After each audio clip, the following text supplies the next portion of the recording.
کہنے کو تو یہ بھی جمہوری حکومت ہے، لیکن پورا پاکستان جانتا ہے یہ جمہوری حکومت نہیں ہے، یہ سلیکٹڈ حکومت ہے. لیکن جب لکھا جائے گا تو لکھنے کو ہم یہی کہیں گے کہ جی مارشل لا تو نہیں تھا. بات یہ ہے خدا را اس عوام کو ووٹ کا حق دے جو اس مسند پر بیٹھے ہوئے لوگ ہیں اس دنیا میں بھی، اور اللہ تعالیٰ کے بھی حدود جواب دے. جی بالکل. یہ طبقاتی فرق ہے نا.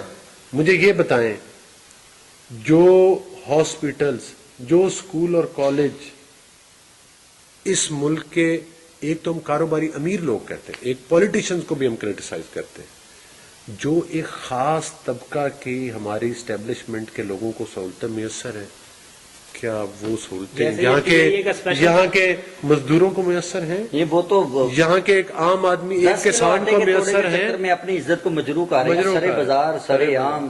آپ دیکھیں خواتین کی لائنیں لگ جاتی ہیں. بوڑھے بڑے. اب ان کا یہ دیکھ لیں، انہوں نے کہا جی احساس، وہ تو پھر ایک لمبی بحث ہے، وہ ٹائیگر فورس، وہ تو ختم بھی نہیں ہونی. اور پرائم منسٹر ملک کا کہہ رہا ہے کہ بھائی آپ اپنے حلقوں، خدا را تم حلقوں کی بات کر رہے ہو کہ اپنے حلقوں میں جا کر کام کریں گی، حلقوں میں پارٹی کو وہ اپنے ووٹ بنائیں. اس کا مطلب پاکستانی قوم کے پیسے پہ تم لوگوں کی ضمیر خریدنے جا رہے ہو یا لوگوں کی خدمت کرنے کے لیے؟ کوئی بھی جو پاکستان میں MNA MP آیا ہے اور غریب نہیں لے کے آئے ہیں، غریب نے بل دیے، غریب نے کوئی ملوں کا قرضہ تو نہیں لیا، انہوں نے تو قرض میں معاف کروا دیا. نیب کہہ رہی ہے بھی میں نے اتنے ارب روپیہ ریکور کر لیا ہے. لیکن پاکستان میں جب تک انصاف اور قانون کا نظام نہیں ہوگا، یہ کیسے بندے اس کی ذات سے نکلیں گے؟ اور غریب کب تک یہ دیکھیں گے بھی ہمارے ساتھ بھی انصاف ہو؟ دیکھیں اگر بجلی کے بل ہیں اس میں آپ GST ٹیکس ہے، فلاں ٹیکس ہے، فلاں ٹیکس ہے. چیف جسٹس صاحب کا ثاقب نثار صاحب نے 25 روپے موبائل سے اڑا دیے. یہ دیکھیں جی 100 کے اندر 25 روپے بھی نہیں کلیئر کر سکے ہم، اور نہ بلوں کو کم کر سکے ہیں. غریب نے کدھر جانا ہے اور غریب کس جگہ کھڑا؟ میاں صاحب اس میں آپ بتائیں بھی ان کی کارکردگی PTI کو کیسے دیکھ رہے ہیں اور اپنی حکومت کی کارکردگی سابقہ کو آپ کیسے دیکھ رہے ہیں؟ دیکھیں میں آپ سے گزارش کروں، سبسڈی دینا جرم نہیں ہے. ایک ہی پچھلے دنوں میں ایک جو بھی ہمارے ملکی وسائل ہوتے ہیں وہ اس عوام کی قدموں میں نچھاور کرنا حکومت وقت کا فرق ہے. کوئی بھی حکومت ہو، نون لیگ کی ہو، PTI کی ہو، پیپلز پارٹی کی ہو، کسی بھی پارٹی کی ہو، دیگر ہی باتیں بھی ہیں ہماری. بات یہ ہے کہ سبسڈی کے نام پر ڈاکہ ڈالنا اور بات ہے، اور سبسڈی ان کے مستحق لوگوں تک سبسڈائز کر کے فائدہ عوام تک پہنچانا دوسری بات ہے. دیٹ مین سبسڈائز کرنا کوئی جرم نہیں، سبسڈی کے نام پر ڈاکہ مارنا جرم ہے. جب میں آپ کو چھوٹی، چونکہ یہ ہمارا زرعی ملک ہے اور ہمارا علاقہ بھی اس کو پبلک سروس ڈیلیوری بھی کہہ سکتے ہیں. Public service. میں ایک چھوٹی سی مثال دیتا ہوں کہ جب میاں نواز شریف صاحب کی گورنمنٹ تھی، کھادوں کے ریٹ کیا تھے، بجلی کے ریٹ کیا تھے، اور مطلب میرا بات کرنے کا مقصد ہے کہ ان کے ریٹ کم کیے گئے. ان چیزوں پر سبسڈی دے کے کسی ایک انڈیویجول کی ڈیب میں نہیں ڈالا گیا، کسی مل والے کو نہیں دی گئی. کھاد پر سبسڈی دی کہ اس کا ریٹ کم ہو، کسانوں کو بجلی کو سبسڈائز کیا ذمہ دار تاکہ پر یونٹ ریٹ نیچے آئے. اس کے علاوہ ادویات کو ہاسپٹل میں ادویات پہنچائیں سبسڈائز ریٹ پہ. جو انسولین 400 روپے کی تھی نواز شریف کے ٹائم میں آپ کو چھوٹی سی مثال دیتا ہوں، وہ آج 900 روپے کی مل رہی. دانیال عزیز، وہی کہتا ہوں وہ اسی کی بات میں آپ کو کیا بتاؤں. میں نے رانا ثناء اللہ صاحب کی بات کی، خواجہ برادران کی، طلال چودھری صاحب نے وہ نہل ہیں ابھی تک بھی، وہ مطلب ہے کہ وہ ان کے 5 سال پورے ہوں گے اور تو پھر وہ دوبارہ مطلب ہے کہ وہ پریکٹیکلی حصہ لے سکیں گے. دانیال عزیز صاحب ان کی محترمہ ہیں، مسز ہیں، ہماری بھابھی ہیں، بہن ہیں، وہ ہمارے ساتھ 30,000 کی لیڈ سے 35 سے وہ جیت کرائیں گے حلقے سے. جی ایسا ہی ہے. لیکن سر اس میں دوسرا ایک اور دانیال صاحب نہل ہیں، طلال صاحب جو ہیں وہ کہتے تھے کہ یہ اس کو تو کسی نے حلقے میں ووٹ ہی نہیں دینا. ان کے اوپر تلوار ہر کسی کو نظر آ رہا تھا ووٹر کو کہ 4 دن بعد اس کا فیصلہ آنے والا. اور لوگوں کو یہ بھی اندازہ تھا کہ جو حالات ہونے، وہ ادھر ایک صاحب تھے نا وہ ڈیم وغیرہ بناتے تھے، وہ ڈیم بناتے کسی ڈیم میں ہی چلے گئے تو ڈیم برد ہو گئے. تو بات کرنے کا مقصد یہ کہ 5-7 ہزار کا فرق تھا طلال صاحب. جی ایسے ہی ہے، پتہ ہے ہم نے سر. اب بات کر لیں، اب ایک اور بات ادھر کر لیں. آپ جو آخر میں ہم جا رہے ہیں پروگرام کے، اس میں یہ بات کر لیں بھی آپ مختصر صاحب پاکستان پاکستان تحریک انصاف کی جو حکومت ہے اس کی گڈ گورننس سے آپ کتنے مطمئن ہیں؟ دیکھیں چلو پلائٹلی آپ نے بتانا، میں تیکے کے لفظوں سے تو نہیں بتانا۔ نہیں، میں یہ کہتا ہوں کہ جس ملک کے وزیر بات کریں تو اپوزیشن کا بڑا ایک رول ماڈل کا کردار ہوتا ہے، حکومت کی ڈائریکشن کو چینج کرنا، حکومت کی ڈائریکشن کو درست سمت میں لے جانا، لیکن آج تک تو اپوزیشن نے ابھی تک 2 سال کا عرصہ سے تھوڑا سا پلس ہو گیا۔ ویسے میں آپ سر رکیے یہاں پہ، علی گوہر صاحب آپ جتنی بڑی اپوزیشن میں ہیں، آپ لوگ اگر چاہیں نا، آپ وہ لیول ہے، تقریباً لیول ہے، آپ چاہیں تو آپ حکومت کو ترتھلی ڈال سکتے ہیں۔ سینٹ میں آپ نے دیکھا کہ ہم نے ایک انیشیٹو لیا اور اس کے بعد کیا رزلٹ نکلا۔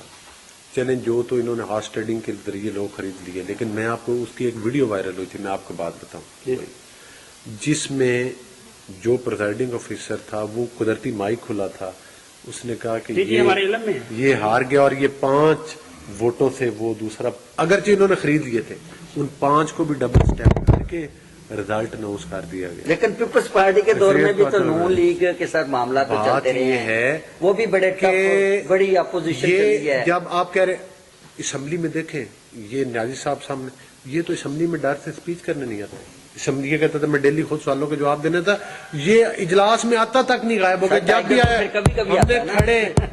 ہم نے کھڑے ہو کر پروٹیسٹ کیے، آپ نے دیکھے ٹی وی اسکرین کے اوپر نعرے لگائے، بولتے تو بڑا زبردست ہر ٹاپک پہ۔ میں یہ نہیں، باقی ہے، میں نہیں، عوام کے لیے عوام کی جب بات ہوگی۔ لاسٹ ٹائم آپ نے نیشنل اسمبلی میں اچھا کوشچن نہیں ویسے کیا، جو وہ آپ کو شوگر کین کے حوالے سے،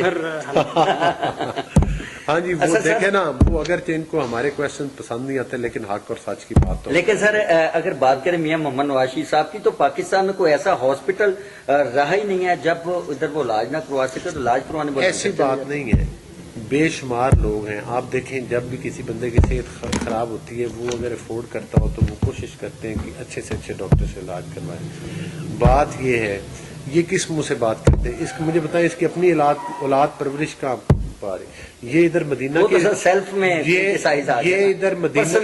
یہ ادھر مدینہ کی ریاست کی بات کرتے ہیں، اولاد ادھر کرسمس کی وہ اپنا رسومات ادا کر رہی ہوتی ہے۔ تو اللہ تعالیٰ محفوظ رکھے۔ میں یہ کہہ رہا ہوں کہ میاں نواز شریف صاحب کے دونوں بیٹے ادھر ہیں۔ میاں نواز شریف صاحب نے جب لاسٹ وہ اپنا آپریٹ کروایا تھا تو وہ ان ڈاکٹر سے کروایا تھا، ان کے جو ڈاکٹرز تھے۔ آج آپ کسی ایک ڈاکٹر سے بندہ دوائی لیتا ہے نا، جب بھی اس کو تکلیف ہوتی ہے، ہر مریض اپنے اس ڈاکٹر کے پاس جاتا ہے جس سے وہ علاج کروا رہا ہوتا ہے۔ تو میاں صاحب نے جہاں سے بائی پاس آپریشن کروائے تھے، وہ ہسٹری ان کے پاس تھی۔ یہ نہیں کہ پاکستان میں دو بیٹے تو عمران خان صاحب کے بھی باہر ہیں، 2 بیٹے نواز شریف صاحب کے بھی باہر ہیں، برابر کا تو کام چل رہا ہے۔ وہ تو لیکن خاندانی طور پر وہ اس لیے، جب مشرف کا coup ہوا تھا، پورے خاندان کے بزنس ختم کر دیے گئے، ان کی ہر چیز پہ قبضہ کر لیا گیا۔ اگر آپ کو ادھر سانس لینے کی اجازت نہیں ہے تو اللہ تعالیٰ کی کھلی زمین ہے، انسان کو آزادی ہے کہ وہ کسی اور جگہ وہ اپنے پالیٹکس میں بھی نہیں ہے۔ میاں صاحب کے بچے، انہوں نے اپنا کام کرنا ہے، تو پاکستان ہمارے ساتھ پاکستان میں وہ نہیں کر سکتے، پاکستان میں وہ فضا نہیں ہے۔ خصوصی مہمان تھے وہ میاں علی گوہر خان بلوچ، جو NA 103 سے سلیکٹ ہوئے تھے، ہمارے ساتھ موجود ہیں سیاست کے اندر اور مختلف ٹاک شوز کے اندر آ کے ان کا بڑا ایک دبنگ تقریر بھی کرتے ہیں۔ آج عوام کے حقوق کے بارے میں بھی انہوں نے بہت سارے سوال کیے ہیں، لیکن عوام کے حقوق کے بارے میں ابھی پتہ چلا ہے پاکستان کے اندر جب لاک ڈاؤن ہوا ہے، جب پورا ملک لاک ڈاؤن ہوا ہے، پورے علاقے لاک ڈاؤن ہوئے، گاؤں ہوئے، دیہات ہوئے، اس لاک ڈاؤن نے ایک تو غربت کے راز کھول دیا، اور جو غربت کے اعداد و شمار ہیں وہ بھی اب حکومت کے آگے اور سے اور نکل آئے ہیں۔ کیونکہ بات اگر کریں حقوق کی تو حقوق دیکھنے چاہیے، عوام کے حقوق کے لیے بات کرنی چاہیے، عوام کے لیے، کیونکہ ووٹ تو لے لیتے ہیں لیکن عوام کے حقوق کی آواز اتنی پاکستان کے اندر ڈیولپمنٹس کروائی ہیں، ہر حکمران نے کروائی ہیں، لیکن عوام کے لیے سڑکوں کے اوپر ابھی تک کسی حکمران نے اتنی زحمت نہیں کی بھی عوام کے لیے روڈز کے اوپر آئیں، کبھی آٹے کے لیے آئیں، کبھی چینی کے لیے آئیں، کبھی بجلی کے بلوں کے لیے آئیں۔ اس حوالے سے ابھی تک ہمارے حکمران اس باتوں سے منحرف ہو چکے ہیں، کیونکہ ماضی کی یاد میں مستقبل کے خواب کھونے رہنے سے کہیں بہتر ہے کہ انسان اپنے حال کو تعمیر کرے۔ اس بات کا اعتماد پیدا کرو کہ تم اس دنیا کے سب سے ضروری انسان ہو۔ اس کے ساتھ ہی آپ کا ہوسٹ اشفاق کمل اب آپ سے اجازت چاہتا ہے. اگلے پروگرام کے لیے اپنا خیال رکھیے گا. اللہ حافظ.